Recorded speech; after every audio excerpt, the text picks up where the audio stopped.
Panel track transition, 133-pound rail to 60-pound rail at the RailGiants Museum. Saw cut pavement excavated down 14 inches, installed the panel track to meet this transition. A gentle 1% grade that we're affectionately calling the Sherman Hill. Locomotive made it up that grade no problem. It was pulled with our Cat 988 loader. Steam crew hand tamped and manicured this nicely ballasted section of track here, and we transition up gently to the parking lot level. This part of the parking lot's pretty rough.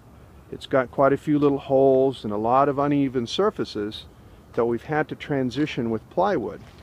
And we'll continue to use that plywood technique all the way across the parking lot. You can also see what's known as a Dutchman. And this small piece of rail was installed to accommodate a gap.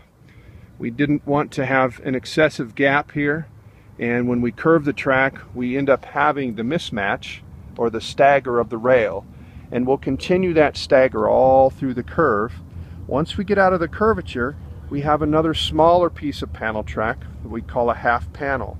That half panel will allow us to saw cut the rail and re-drill it, and that will get us back on an even rail joint so we can go straight across the parking lot as we continue to leapfrog the panels across.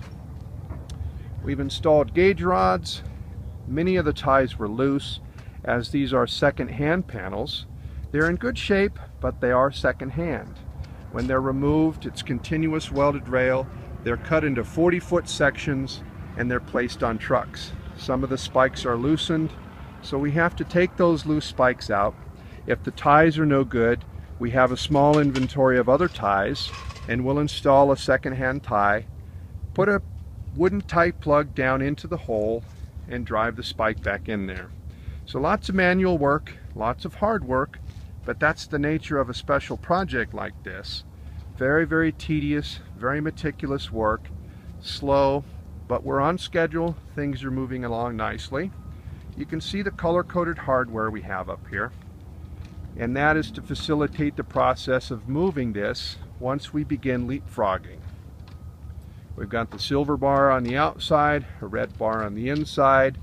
Each bar is lettered, so we can continue to use the same hardware and not get any delays with mismatched holes and so forth. More gauge rods, and you can see the plywood and all the various lumber that we've used to transition the uneven surfaces in the parking lot. So very good progress for us out here. We're coming across the parking lot. As soon as the NHRA race is complete, we're going to start moving. UP 4014 out.